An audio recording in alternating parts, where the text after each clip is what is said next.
Hello students, welcome to science institute. तो आज हम बात करेंगे कार्नो प्रमेय पर कि कार्नो ने किस तरह से एक प्रमेय बनाई। सबसे पहले कार्नो इंजन आया, उसके बाद उसका प्रोसीजर आया और प्रोसीजर के बाद में क्या लेकर आया भाई, वो अपनी प्रमेय लेकर आया, कार्नो थ्योरम लेकर आया। कार्नो थ्योरम क्या है, पहले तो इसका स्टेटमेंट सुनो, फिर इसको हम प्रूव करेंगे कि किस तरह से ये सही चीज है। कार्नो ने कहा अगर दो इंजनों को समान तापों के बीच में कार्यरत किया जाए तो उनकी दक्षता ऑलवेज एक समान होगी। मतलब कोई भी दो इंजन ले लो आप, उनको सेम टेम्परेचर पर आप वर्क करवा रहे हो। सेम का मतलब सेम, जितने टेम्परेचर पर पहला कर रहा है, सेम टेम्परेचर का मीनिंग है कि अगर ये T1 और T2 टेम्परेचर पर कर रहा है, पहला वाला अगर इस टेम्परेचर पर काम कर रहा है तो दूसरा वाला भी इसी टेम्परेचर पर काम करेगा। अगर दोनों सेम टेम्परेचर पर काम करते हैं तो इन दोनों इंजनों की दक्षता आपस में बराबर होगी। अगर इसकी 60% है तो इसकी भी 60% होगी। मतलब जितनी दक्षता इसकी होगी उतनी ही इसकी होगी। मतलब कोई भी दो इंजन को आप सेम टेम्परेचर पर वर्क करवाओगे तो उनकी जो एफिशिएंसीज है वो ऑलवेज इक्वल होगी। लेकिन कंडीशन एक ही है कि दोनों सेम टेम्परेचर के बीच में कार्य करने चाहिए। इस चीज को हमें प्रूव करना है, क्या यह सही है क्या। अगर दो इंजनों को एक ही ताप पर कार्य करवाया जाए तो क्या वास्तव में उनकी दक्षता एक समान होगी क्या। इसी चीज को हमें आज प्रूव करना है। तो प्रूव करने के लिए पहले हमें क्या चाहिए होगा, एक तो चाहिए होगा हमें सोर्स। ये हो गया भाई हमारा सोर्स। आप जानते हो सोर्स का ताप ऑलवेज T1 होता है। और एक क्या चाहिए होगा, हमें सिंक चाहिए होगा जिसका ताप होता है T1। और इसके बाद हमें दो क्या चाहिए, इंजन चाहिए, इंजन ए, इंजन बी। ये मैंने पहला इंजन लिया, पहले पर विचार करते हैं। ये मैंने पहला इंजन लिया भाई, माना कि ये हो हमारा इंजन ए और इसी के बगल में मैंने एक और ले लिया, इंजन बी ले लिया मैंने।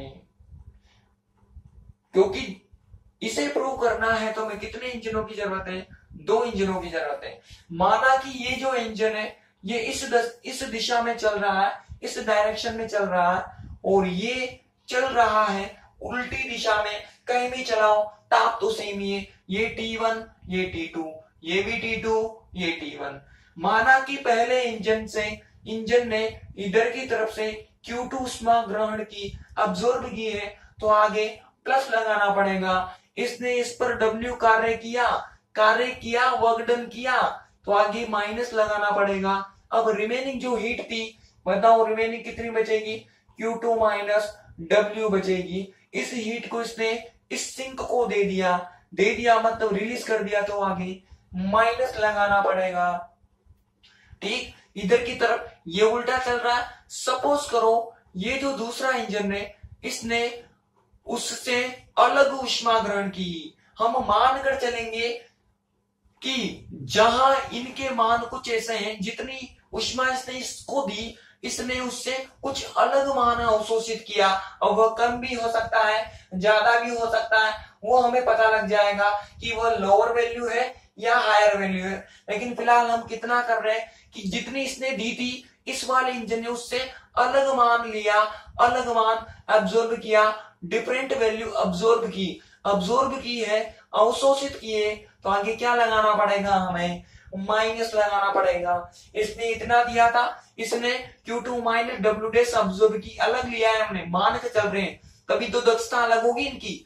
तो ये हमने अलग माना, इसने अब्सॉर्ब किए तो प्लस, माना कि इसने इस पर कितना कार्य किया भाई, W डैश किया है, तो यहाँ पे कितना आ जाएगा, W डैश कार्य किया है, तो आगे लगाना पड़ेगा माइनस। अब जो रिमेनिंग होगा, कितना बचा, इतना आया था, W डैश यहाँ आ गया, तो रिमेनिंग पार्ट कितना बचा, Q2 बचा। इतनी उष्मा इसने दान कर दी, दे दी, रिलीज कर दी, तो आगे क्या लगाना पड़ेगा, माइनस लगाना पड़ेगा। बोलो एकदम करेक्ट है कि नहीं है। ठीक, ये तो चल रहा है इस दिशा में, ये चल रहा है इस दिशा में, इसने इतना दिया था, इसने डिफरेंट वैल्यू ऑब्जॉर्व की, इस पर इतना वर्क डन किया और रिमेनिंग हीट को इसने इधर की तरफ ट्रांसफर कर दिया, इधर की तरफ दे दिया।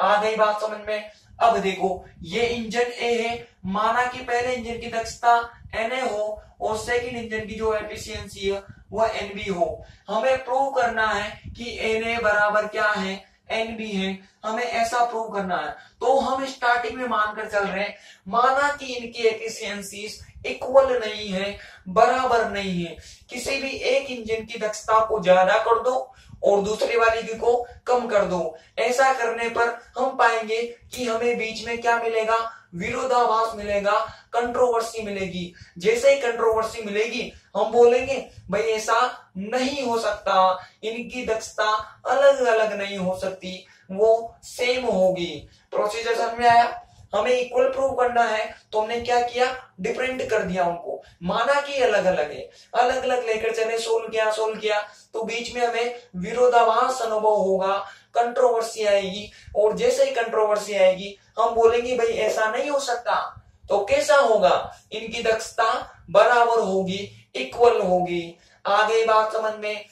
ये काम आपने बहुत बार किया होगा मैथमेटिक्स वगैरह में, आज केमिस्ट्री में भी कर लो। देखो भाई, माना कि ए इंजन की जो एफिशिएंसी है वह ज्यादा है बी इंजन के कंपेयर में, ए इंजन की एफिशिएंसी ज्यादा है बी के कंपेयर में, तो सीधी सी बात है इसके द्वारा जो कार्य किया जाएगा वो भी ज्यादा होगा। किसकी तुलना में, इसकी तुलना में।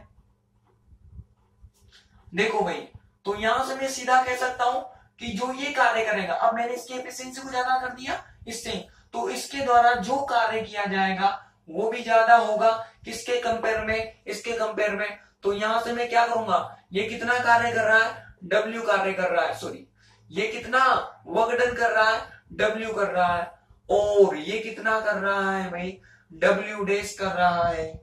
आ गई बात समझ में? अगर इन दोनों में से या इन दोनों को मैं Q2 में से माइनस कर दूं, इसको भी मैंने Q2 से माइनस कर दिया और इस वाली वैल्यू को भी मैंने Q2 से माइनस कर दिया, तो होगा क्या भाई?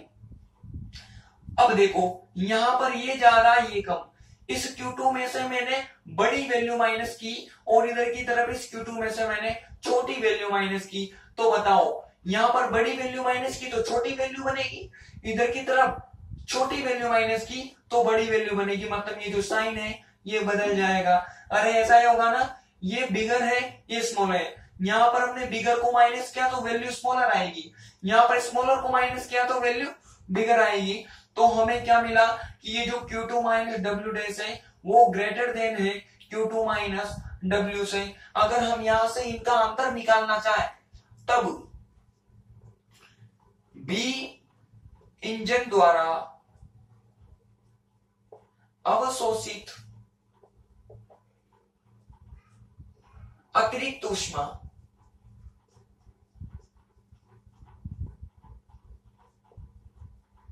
then extra heat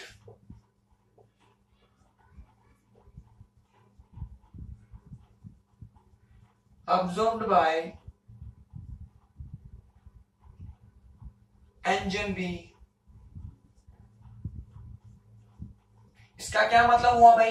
देखो भाई, यहां से रिलेशन क्या मिला कि ये जो हीट है ये ज्यादा है इस हीट के कंपेयर में, मतलब इस बी वाले इंजन में मोर वैल्यू ऑब्जॉर्व की है, ज्यादा मान अवशोषित किया है इसके कंपेयर में। तो अगर हमें तो हमें अगर पता लगाना हो कि कितना ज्यादा मान इसने अवशोषित किया, कितनी हायर वैल्यू इसने ऑब्जॉर्व की, तो दोनों को क्या कर दो, माइनस कर दो। तो माइनस करने से आपको मिलेगा क्या, बिगर में से आपने स्मॉलर को माइनस कर दिया, ये लो भाई Q2 माइनस W, तो ये प्लस और ये माइनस दोनों आपस में कैंसिल हो गए, तो सोल्व होकर क्या मिलेगा आपको, देखो ये माइनस माइनस प्लस हो गया, यहां से W और ये तो क्या रहेगा, माइनस रहेगा। तो इसने कितना एक्स्ट्रा मान लिया भाई, W माइनस W जैसे इसने अतिरिक्त ऊष्मा इसने अब्सॉर्ब की। यहां से हमने निकाला कि बी इंजन ने इतनी ऊष्मा अतिरिक्त अवशोषित की, एक्स्ट्रा हीट अब्सॉर्ब की। अब इस एक्स्ट्रा हीट का इसने किया क्या, इस अतिरिक्त हीट का किया क्या इसने भाई, हमने देखा कि इधर से तो ज्यादा मान लिया, उस पर कुछ कार्य किया और रिमेनिंग हीट को इसने रिलीज कर दिया। जितनी इसने ली थी उतनी ही इसने रिलीज कर दी। इधर तो कोई पंगा नहीं है, जो भी पंगा नजर आया या जो भी प्रॉब्लम है वो इन दोनों के साथ में है। इधर की तरफ Q2 था तो यहां भी Q2 है, यहां पर हमें अलग नजर आया, यहां पर अलग नजर आया। तो हमने देखा इसका रिलेशन निकाला कि यहां पर हुआ क्या कि ये वाली हीट ज्यादा है, ये वाली हीट इसने ज्यादा ऑब्जॉर्ब की। कितनी ज्यादा ऑब्जॉर्ब की, W माइनस डब्ल्यू डैश मान ज्यादा ऑब्जॉर्ब किया, और उस संपूर्ण हीट को, उस टोटल हीट को इसने इस W डैश में कन्वर्ट किया। मतलब इतने जितना लिया था उसने इतना दिया, तो इस अतिरिक्त लेने वाली ऊष्मा को इसने पूर्ण रूप से कार्य में रूपांतर कर दिया। आगे बात समझ में, जितना भी इसने एक्स्ट्रा मान लिया था उस हीट को इसने कंप्लीट वर्क डन में चेंज कर दिया, मतलब पूर्ण रूप से कार्य में रूपांतरित कर दिया। क्योंकि देखो ये Q2 तो ये Q2 इधर की तरफ से ज्यादा लिया, इतना ज्यादा मान लिया, उस ज्यादा मान को इसने पूरा का पूरा ही कार्य में रूपांतरित कर दिया या वर्क डन में चेंज कर दिया।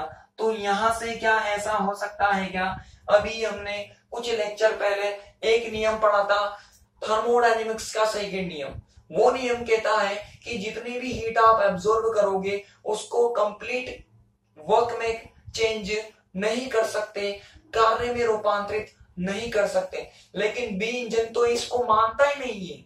वो क्या कहता है, वो क्या करता है भाई, इतनी एक्स्ट्रा लेता है, इतनी ज्यादा लेता है और उस सारी को ही कार्य में रूपांतरित कर देता है, वर्क में चेंज कर देता है। क्या ऐसा संभव है क्या, तो हम ये लिखेंगे कि भाई ऐसा संभव नहीं है। अगर ऐसा संभव होगा तो फिर थर्मोडायनेमिक्स का सेकंड नियम गलत हो जाएगा। लेकिन वो नियम तो किसको सही करके बनाया है, पहले नियम को सही करके बनाया है, तो उसके तो गलत होने का सवाल ही नहीं है। तो गलत किसको होना पड़ेगा, इसको गलत होना पड़ेगा, इस बी इंजन को रॉन्ग होना पड़ेगा कि भाई मैं गलत हूं, मैंने इतनी हीट एब्जॉर्ब की थी, इसको मैं सीधे पूर्ण रूप से कार्य में रूपांतरित नहीं कर सकता, इसका कुछ मान ही मैं कार्य में रूपांतरित कर सकता हूं, वर्क में चेंज कर सकता हूं। तो हमने देखा यहां पर कंट्रोवर्सी आ गई, विरोधाभास आ गया। कब आया, जब हमने दोनों को अलग अलग लिया था, Na ग्रेटर देन Nb लिया था। तो यहां से हमने जैसे इस कंडीशन को प्रूव किया, इसी प्रकार से सिमिलरली हम प्रूव कर सकते हैं कि Na, यहां से हमने क्या प्रूव किया, यहां से हमने प्रूव कर दिया कि जो Na है वह Nb से ज्यादा नहीं हो सकता। इसी प्रकार से हम इसी प्रोसेस को वापस अप्लाई करके एक और बार ये चीज भी प्रूव कर सकते हैं कि Bb Na से ज्यादा नहीं हो सकता। वापस क्या आएगी, इसी तरह से कंट्रोवर्सी आएगी। जैसा हमने ए के लिए किया है ना, वैसा बी के लिए करेंगे, वापस इस तरह से हमें विरोधाभास मिलेगा।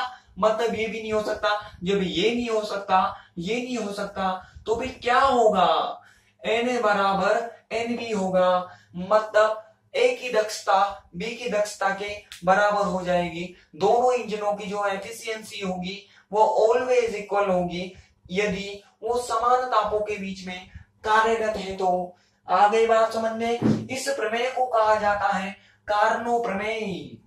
इसे क्या कहा जाता है भाई, कार्नो प्रमेय कहा जाता है। इसमें हमने हमारा काम किससे बना, विरोधाभास से बना, कंट्रोवर्सी से बना। लिखो इसके अंदर, इस प्रमेय के अनुसार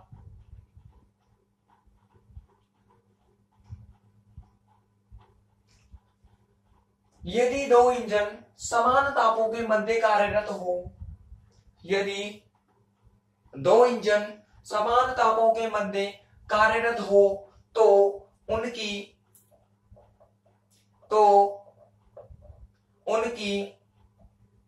दक्षता सदैव एक समान होती है।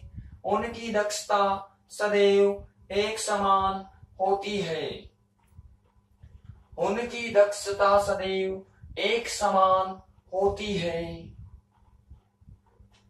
इसे कार्नो प्रमेय कहते हैं, इसे कार्नो प्रमेय कहते हैं।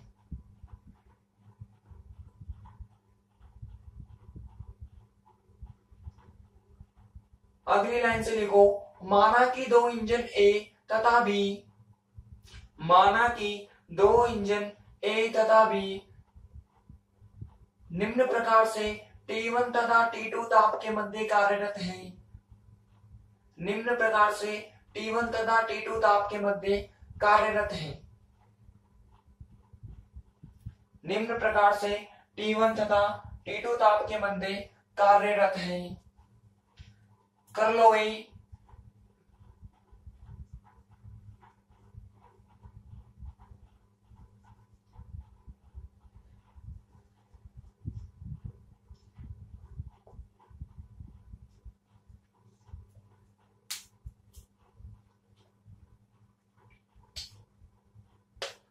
कर लो, आप लोग लिखो,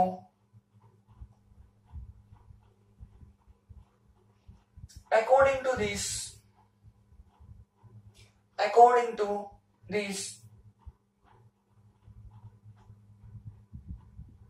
if two engines are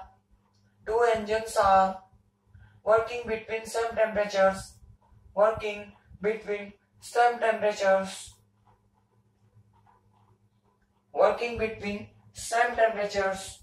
then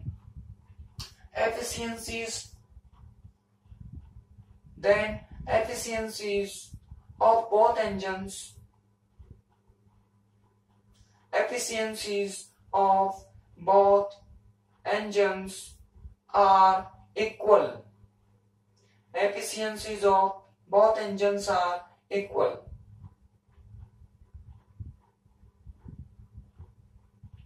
ठीक, कर लो भाई, कंप्लीट कर लो। कहां तक हमने पहले ये माना, यहां तक कर लो भाई।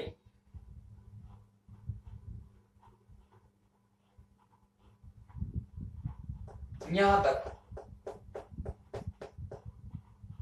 कर लिया होगा आप लोगों ने। लिखो इसके नीचे, अतः B engine Q2 minus W dash उष्मा Q2 माइनस W डैश उष्मा ग्रहण करता है, जो कि Q2 माइनस W से अधिक है।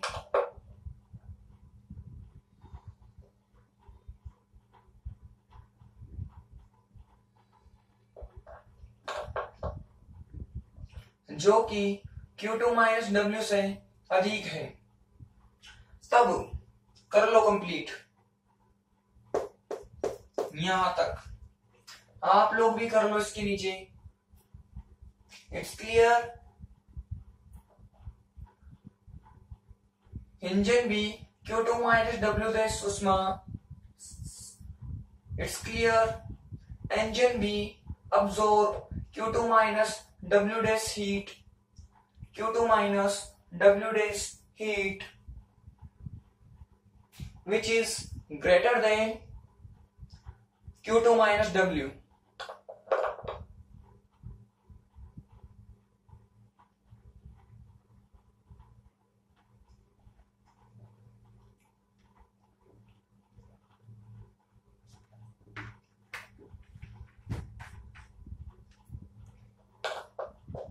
कर लो भाई नीचे तक।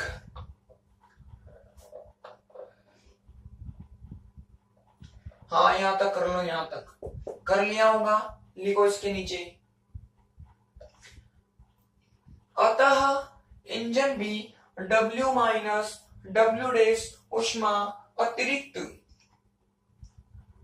W माइनस W डैश उष्मा अतिरिक्त ग्रहण करता है तथा इस संपूर्ण उष्मा को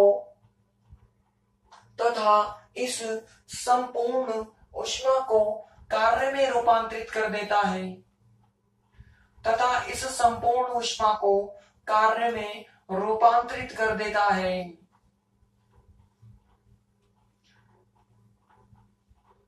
जो कि ऊष्मागतिकी के द्वितीय नियम के विपरीत है, जो कि ऊष्मागतिकी के द्वितीय नियम के विपरीत है। अतः इंजन ए तथा बी की दक्षता भिन्न ना होकर एक समान होती है। इंजन ए तथा बी की दक्षता भिन्न ना होकर एक समान होती है, एक समान होती है।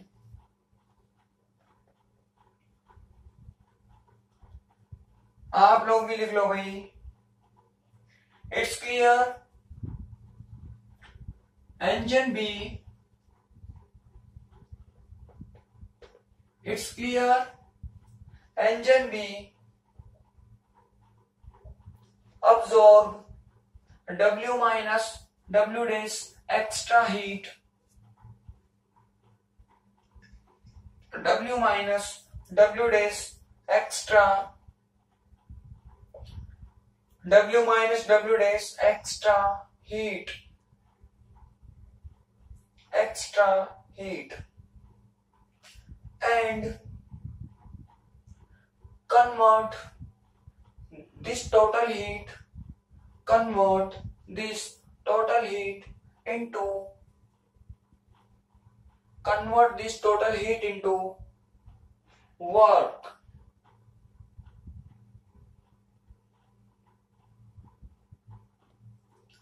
which is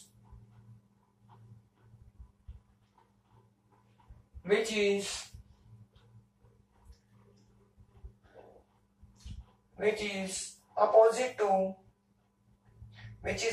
to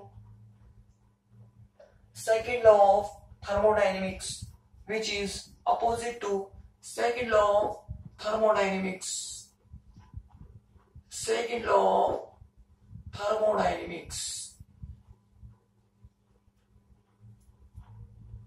Hence, efficiencies of engine A and B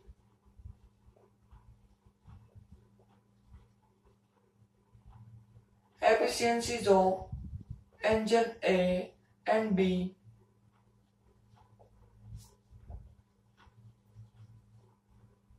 are equal. Efficiencies of engine A and B are equal.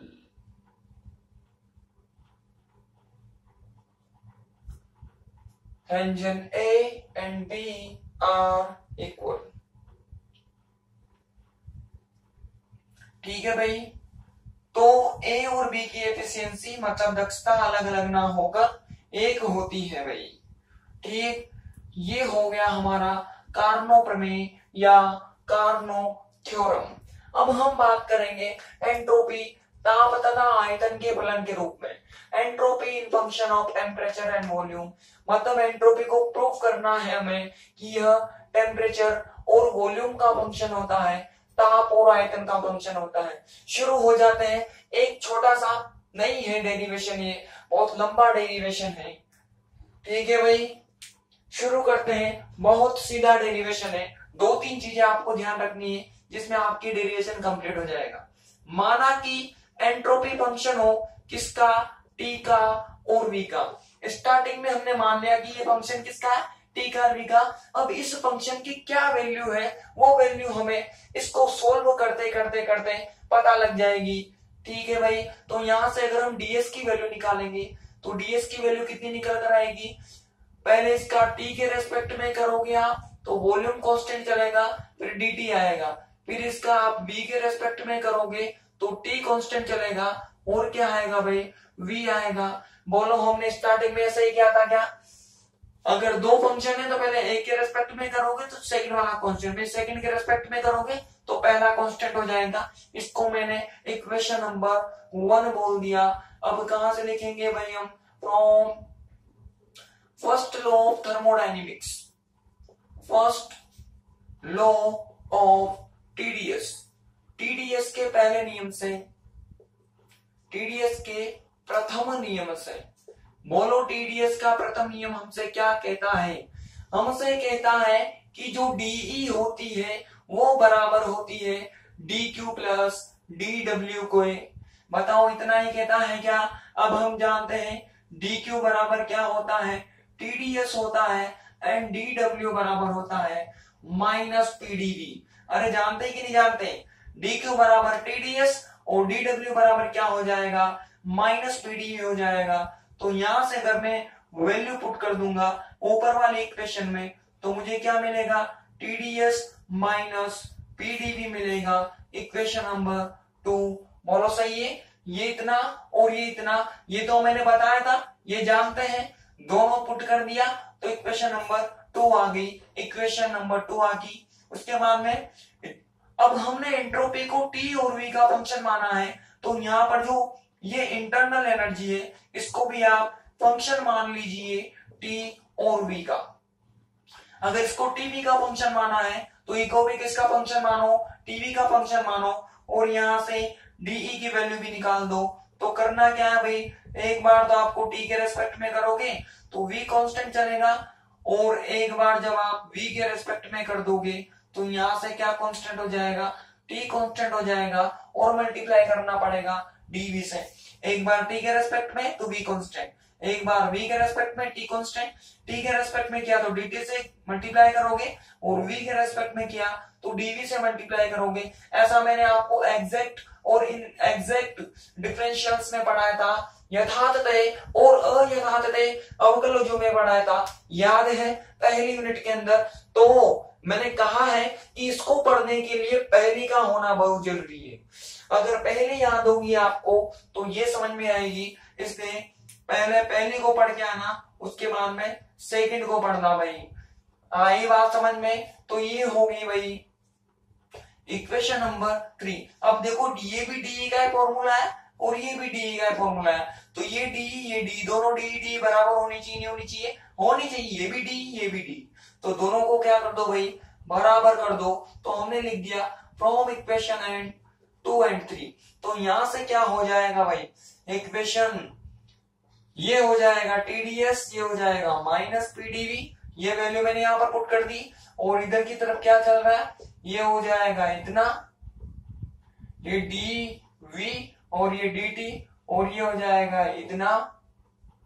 इसकी वैल्यू हमने एज इट इज पुट कर दी बिना कोई चेंज करे। बताओ इसमें किसी को कोई दिक्कत? अब यहां से हमें किसकी वैल्यू निकालनी है, डीएस की वैल्यू निकालनी है। यहां भी डीएस है, यहां भी हमें डीएस ही करना है, तो इसको उधर भेजना पड़ेगा। तो ये माइनस का है तो प्लस का हो जाएगा, और इस टी को नीचे मल्टीप्लाई करना पड़ेगा भाई, ठीक है ना। तो पहले मैंने इसको भेजा टीडीएस को, इधर की तरफ मैंने रोक लिया तो ये बराबर आ गया। इधर की तरफ क्या हो जाएगा भाई, इस वाली चीज को तो बिल्कुल एज इट इज लिख दो, इसमें आपको किसी भी प्रकार का कोई परिवर्तन नहीं करना है। जैसा उधर की तरफ लिखा हुआ है वैसा ही आपको इधर की तरफ लिख देना है। देखो मैंने कोई परिवर्तन नहीं किया। आ गई बात समझ में? ये माइनस था तो इधर की तरफ क्या आकर क्या हो जाएगा भाई, प्लस हो जाएगा। अब देखो टी को नीचे की तरफ ट्रांसफर कर दो, क्योंकि हमें किसकी वैल्यू चाहिए, हमें डीएस की वैल्यू चाहिए। तो देखो ध्यान से, ये लो भाई, ये 1/t कर दिया, एक बार इसके नीचे आएगा, एक बार इसके नीचे आएगा, एक बार इसके नीचे आएगा, ऐसे ही होता है ना। ये हो जाएगा dt upon dv at constant dt। बोलो होगा कि नहीं होगा? हो जाएगा। अब देखना ध्यान से, यहां भी dv, यहां भी dv, तो मैंने क्या किया, इस dv को पीछे की तरफ कॉमन कर दिया। बार बार क्यों लिखे हैं, एक बार ही लिखना है हमें। तो ये हो जाएगा भाई, ये देखो ये p बचा इधर की तरफ, तो और यहां पर प्लस इधर की तरफ कितना बच जाएगा भाई, D E upon D V at constant T बच जाएगा। बोलो बचेगा कि नहीं बचेगा? ये हो जाएगा बाहर की तरफ डीवी। ध्यान से देखना, डीवी को मैंने कॉमन कर लिया, यहां से केवल पी बचा और यहां से इतना मान बचा, ठीक है। अब टी का डिवाइड किया था तो यहां तो 1/t आ गया, तो इधर भी क्या आ जाएगा भाई, 1/t आ जाएगा।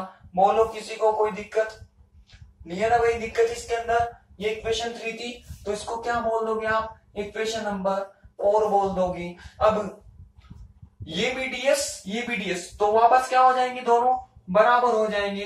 तो वापस लिख दिया हमने इक्वेशन 1 एंड 4। तो हम इक्वेशन क्या कर दिया, 1 एंड 4 कर दिया। तो देखो भाई क्या हो जाएगा, यहां से सीधा देखो क्या हो जाएगा, ये डीएस, यहां पर dt, यहां पर भी dt, और यहां पर dv, तो यहां पर भी dv हो जाएगा। तो मतलब इसका क्या कर दो आप, कंपैरिजन कर दो दोनों को, 1 और 4 को कंपेयर कर दो। dt के इधर dt नजर आया, मतलब जो इतना मान है, ये जो इतना मान है ये किसके बराबर होगा, इसके बराबर होगा। आगे बात समझ में। और जो देखो dv, तो ये dv, और जो ये इतना मान है, ये इतनी वैल्यू है, ये किसके बराबर हो जाएगी, इसके बराबर हो जाएगी। तो यहां पर ज्यादा बेटर है हम ऐसा लिखें, ऑन कंपेयरिंग, समीकरण इक्वेशन 1 एंड 4 की तुलना करने पर, तो हमारा काम एक ही बार में खत्म हो जाएगा, हमें बार बार नहीं लिखना पड़ेगा। ऑन कंपेयरिंग इक्वेशन 1 एंड 4, देखो भाई कंपेयर करने से क्या हो जाएगा, ये जो इतना मान था, पहले मैं इसको लिख रहा हूं, देखना ध्यान से, ये इतना और ये हो जाएगा इतना, डेल टी अपॉन क्या हो गया, v हो गया। ये किसके बराबर हो जाएगा भाई, ये हो जाएगा इसके बराबर, ये डेल टी अपॉन क्या हो गया है, डेल v। बोलो सही है कि नहीं है, सही है ना। और ये जो मान है इसको मैंने इधर की तरफ कर दिया, ये p, और ये हो जाएगा del E upon del v at constant t हो गया। ये किसके बराबर हो जाएगा भाई, ये हो जाएगा हमारा इसके बराबर। देखो भाई ध्यान से, ये डेल v और इधर की तरफ क्या हो जाएगा, डेल t हो जाएगा। बोलो सही है ना एकदम। ये था इसके बराबर और ये हो गया इसके बराबर, कुछ नहीं है, कंपेयर करके तुलना कर दी, क्योंकि ds ds dt dt dv dv। अब देखो सोल्व कर दो इनको, ये इक्वेशन 5 आ जाएगी और इक्वेशन 6 आ जाएगी। अगर इनको सोल्व कर दूंगा मैं तो क्या हो जाएगा, इस dt को उधर की तरफ भेज दिया, उधर की तरफ भेजोगे तो यहां से क्या निकल कर आएगा, आपके इतना निकल कर आएगा। इधर डिवाइड में है तो इधर की तरफ जाकर क्या हो जाएगा, ये मल्टीप्लाई में हो जाएगा और ये dv आ जाएगा। इक्वेशन नंबर 7 हो जाएगी। एंड इसको भी उधर की तरफ भेजो, पहले तो देखो इसको मैंने मल्टीप्लाई कर दिया, देखो मैं क्या कर रहा हूं, ये बराबर, इसको मैंने इधर की तरफ भेजा, एक बार में सारा काम कर रहा हूं मैं, ध्यान से देखना। ये पहले मल्टीप्लाई होगा, ये del S upon del B हो जाएगा, एट कांस्टेंट टी हो गया।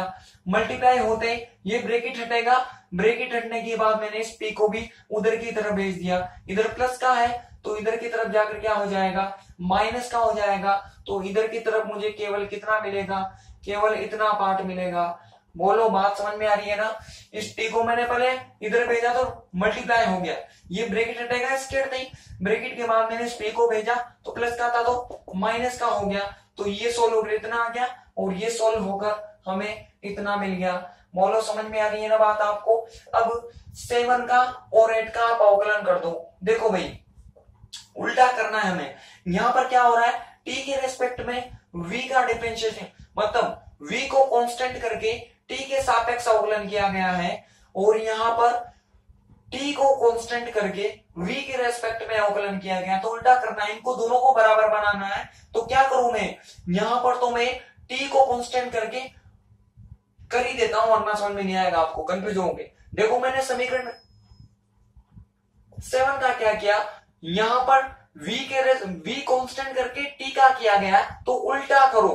क्या उल्टा कर दिया, v के सापेक्ष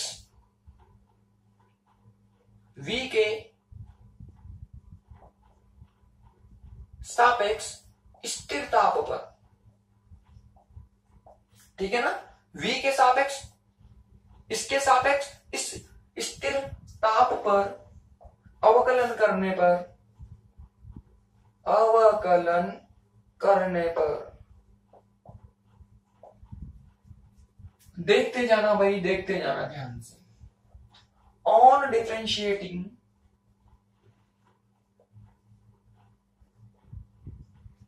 with respect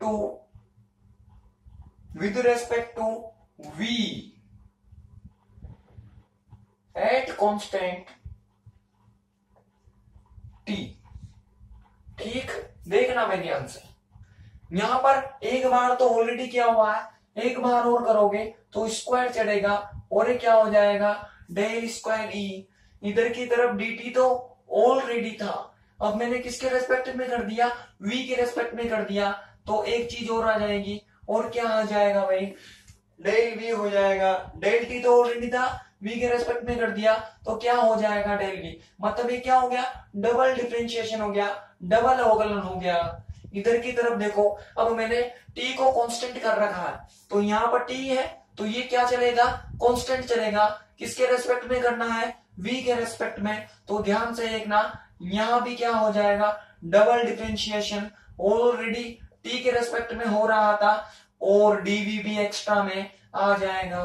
बोलो आया कि नहीं आया, dt तो ऑलरेडी था, यहाँ पर v के रेस्पेक्ट में करोगे तो डेल v भी आ जाएगा। ये हो जाएगी इक्वेशन नंबर 9। बिल्कुल सही है भाई। आगे देखो भाई क्या किया हमने, एंड। अब इस 8 पर ध्यान दो, यहां पर क्या हो रहा है, यहां पर t कांस्टेंट है, v के रेस्पेक्ट में किया गया है, तो इसका भी उल्टा कर दो, t के रेस्पेक्ट में करो लेकिन v क्या चले, कांस्टेंट चले। इक्वेशन 8 का t के सापेक्ष स्थिर आयतन पर, स्थिर v पर अवकलन करने पर,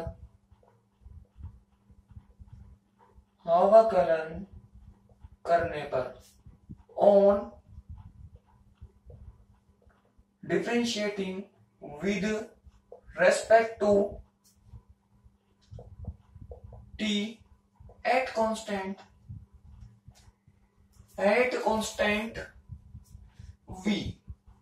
v को क्या कर दिया हमने, कांस्टेंट कर दिया। तो ध्यान से देखना भाई, वापस हमें क्या लिखना पड़ेगा, डबल डिफरेंशिएशन लिखना पड़ेगा। डेल v तो ऑलरेडी था, t के रेस्पेक्ट में कर दोगे तो आपको डेल t भी मिल जाएगा, आपको डेल t भी मिल जाएगा। देखो ये डेल स्क्वायर ई हो गया और ये डेल v तो ऑलरेडी था, यहां से आपको डेल t भी मिल जाएगा। अब देखो इधर की तरफ क्या होगा, यहां पर दो टर्म है ना, हमने कांस्टेंट क्या हुआ है, v कांस्टेंट किया हुआ है, लेकिन यहां पर क्या है, t है। अगर v होता तो यहां की तरह हम कांस्टेंट बोल के उसको भी छोड़ देते, लेकिन ये तो t है, हमने कांस्टेंट तो v कर रखा है, तो इसका हमें डिफरेंशिएशन करना पड़ेगा। एक बार इसका करना पड़ेगा मतलब ये किसमें हो गया, मल्टीप्लाई में। एक बार इसका करना पड़ेगा, एक बार इसका करना पड़ेगा, तो a इंटू बी वाला फॉर्मूला लगेगा। पहले मैंने इसका किया तो ये क्या चलेगा, कांस्टेंट चलेगा। ये लो भाई, मैंने इस सेकंड वाली टर्म को कांस्टेंट कर दिया, एट कांस्टेंट t हो गया। अब t के रेस्पेक्ट में करोगे तो 1 आएगा, 1 को लिखूं या नहीं लिखूं कोई फर्क ही नहीं पड़ता, ये प्लस लगाया। अब इसको छोड़ा और किसके रेस्पेक्ट में, इसको करना पड़ेगा, तो यहां पर क्या हो जाएगा, एक बार तो ऑलरेडी था, एक बार और आ जाएगा। डेल भी तो था ही सही, यहां से t के रेस्पेक्ट में कर दिया तो डेल t भी आ जाएगा। बोलो आएगा कि नहीं आएगा। फिर इधर की तरफ देखो, ये माइनस p का किया हमने t के रेस्पेक्ट में, तो क्या हो जाएगा, del p upon del t। लेकिन बाहर की तरफ कांस्टेंट क्या किया हुआ है हमने, v कांस्टेंट किया हुआ है। इस p का हमने t के रेस्पेक्ट में किया, लेकिन कांस्टेंट क्या किया हुआ है, v को कांस्टेंट किया हुआ है। ये हो जाएगी इक्वेशन नंबर 10। अरे बात समझ में आ रही है ना। ये हमने ऐसा किया, दो टर्म थी तो पहली को छोड़ा, दूसरी को किया तो t का t के रेस्पेक्ट में 1 आ गया, फिर t को छोड़ के इसका किया तो ये इतना आएगा, t का t के रेस्पेक्ट में इतना हो गया एट कांस्टेंट b पर। अब ये 10 हो गया और वो कितना हो गया, 9 हो गया। इन दोनों को गौर से देखो, ये जितना नजर आएगा उतना ही ये नजर आएगा। ये फर्क कितना सा है, ये डेल टी डेल वी, इसका भी डेल टी डेल वी के एक बार टी के सापेक्ष वी के सापेक्ष अवकलन किया गया है, इसका भी टी के सापेक्ष वी के सापेक्ष अवकलन किया गया है। तो बताओ दोनों मान क्या हो जाएंगे, इक्वल हो जाएंगे, दोनों वैल्यूज इक्वल हो जाएंगी। तो यहां पर लिखो फ्रॉम इक्वेशन 9 एंड 10, 9 और 10 से क्या हो जाएगा भाई, दोनों बराबर है तो बराबर कर दो इनको। पहले मैं उसको लिख रहा हूं, थोड़ा सा इसको इधर किसका लेते हैं भैया ना, हमें तो स्पेस चाहिए और स्पेस जहां से मिले वहां से निकालेंगे। देखना ध्यान से, ये T del square S upon del T और ये हो जाएगा डेल वी, वो लिख दिया मैंने। अब किसकी बारी है, इसको लिखने की बारी है, डेल एस और ये हो जाएगा del V at constant T, ये डी डेल स्क्वायर एस और ये डेल वी और ये हो जाएगा डेल टी और ये हो जाएगा del P del T at constant V हो जाएगा भाई। बोलो होगा कि नहीं होगा। अब देखो ध्यान से, इसको देखो और इसको देखो, ये टी तो ये टी, नीचे की तरफ del T del V del T दोनों सेम है, तो ये इससे कैंसिल हो जाएगा। तो बचाओ, इधर की तरफ कुछ नहीं बचा, ये माइनस है, इधर की तरफ क्या बचेगा, सिर्फ जीरो बचेगा, ये माइनस है तो मैं इसको इधर की तरफ लेकर आ गया। तो यहां से मुझे क्या रिलेशन मिल गया भाई, इतना रिलेशन मिल गया। ये किसके बराबर हो जाएगा, del P upon del T at constant V के बराबर हो जाएगा। इक्वेशन नंबर 11, ये दोनों खत्म हो गए, इसको मैं इधर की तरफ लेकर आऊंगा तो दोनों क्या हो जाएंगे, एक दूसरे के बराबर हो जाएंगे, मतलब ये इसके बराबर हो जाएगा। बोलो बराबर हो गया कि नहीं हो गया। इक्वेशन नंबर क्या लिख दी हमने, 11 लिख दी। अब देखो इक्वेशन नंबर 5 से, फ्रॉम इक्वेशन 5 बताओ समीकरण 5 क्या है, ये है ना समीकरण 5। तो इस समीकरण को ध्यान से देखो, ये जो है ना मैं इसको थोड़ा सा घुमा के लिख रहा हूं, देखना घुमा के कैसे लिख रहा हूं, ध्यान से देखते रहो बस आप। ये देखो मैंने इसको मैंने यहां पर लिख दिया, ठीक था ना। अब ध्यान से देखो, ई का टी के रेस्पेक्ट में एट कांस्टेंट वी पर, इस चीज को ध्यान से देखो भाई, हमने स्थिर ताप पर इस आंतरिक ऊर्जा का टी के रेस्पेक्ट में अवकलन किया हुआ है।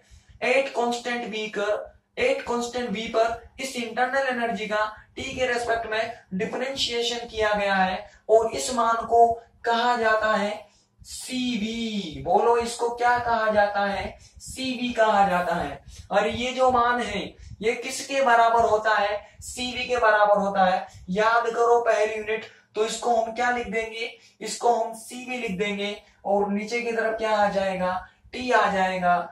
ये बन जाएगी हमारी इक्वेशन नंबर 12 बन जाएगी। बोलो बनेगी कि नहीं बनेगी, अरे बनेगी कि नहीं बनेगी।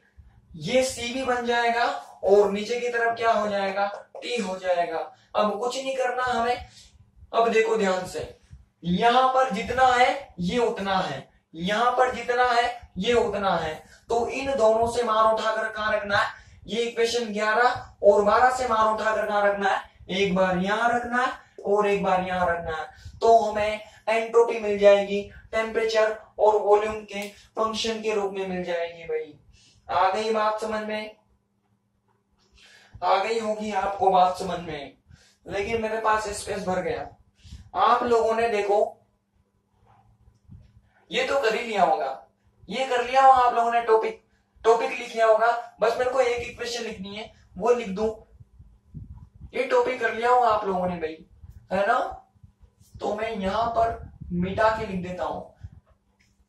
देखो इतना बड़ा डेरिवेशन है कि आज ना ये बोर्ड भी कम पड़ गया।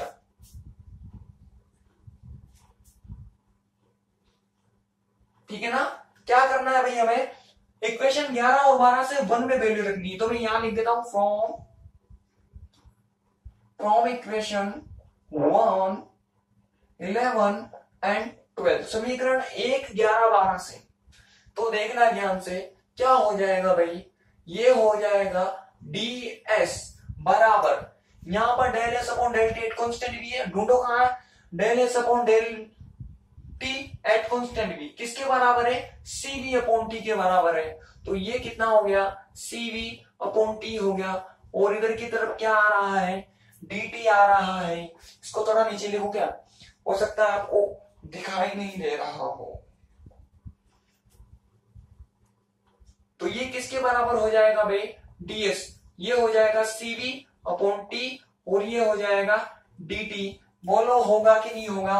और देखो ध्यान से, ये जो वैल्यू है ये हमें यहां नजर आई, ये किसके बराबर हो जाएगी, del P at constant del T और ये क्या हो जाएगा भाई, डेल V हो जाएगा। इक्वेशन नंबर क्या आ गई, 13 आ गई। देखो ये जो इक्वेशन है, ये रिवर्स इक्वेशन, ये किसके बराबर हो गई भाई, इसके बराबर होगी। तो यहां से देखो ये जो एंट्रोपी थी वह टेम्परेचर और वॉल्यूम के फंक्शन के रूप में आ गया। इन दोनों का मान मिल गया कि भाई फंक्शन तो हमने माना, लेकिन वो कितना फंक्शन है, वो इतना फंक्शन है। तो समीकरण 13 से क्लियर है कि एंट्रोपी टेम्परेचर और वॉल्यूम का फंक्शन होती है, ताप आयतन का फलन होती है। आ गई बात समझ में। इस तरह से हम एंट्रोपी को टेम्परेचर और वॉल्यूम का फंक्शन प्रूफ कर सकते हैं भाई। ठीक, टॉपिक डाल लिया होगा आप लोगों ने, लिखो टॉपिक के नीचे। एंट्रोपी को ताप तथा आयतन का फलन मानने पर, एंट्रोपी को ताप तथा आयतन का फलन मानने पर, एंट्रोपी को ताप तथा आयतन का फलन मानने पर आप लोग भी लिखो, on considering entropy as a function of temperature and volume, as a function of temperature and volume, temperature and volume। करना क्या है आपको, पहले ये करना है, फिर ये करना है, फिर ये करना है और लास्ट में क्या करना है, 13 करना है। फटाफट से स्क्रीनशॉट खींचो, इसका जल्दी खींचो या वीडियो को पॉज करो और ये पूरी छपाई कर लो। कहां तक कर लोगे आप, 13 तक छाप लोगे फटाफट से। ठीक, ले लिया होगा भाई आपने। 13 के नीचे लिखो, जल्दी लिखो। उपरोक्त समीकरण से स्पष्ट है कि, उपरोक्त समीकरण से स्पष्ट है कि एंट्रोपी ताप तथा आयतन का फलन होती है, एंट्रोपी ताप तथा आयतन का फलन होती है। आप लोग भी लिख लो, it's clear from equation number 13, it's clear from equation number 13 entropy is function of temperature and volume, entropy is function of temperature and volume. आ गई बात समझ में। तो ये थी एंट्रोपी टेम्परेचर वो वॉल्यूम के फंक्शन के रूप में। कल हम निकालेंगे इसका दूसरा रिलेशन निकालेंगे भाई।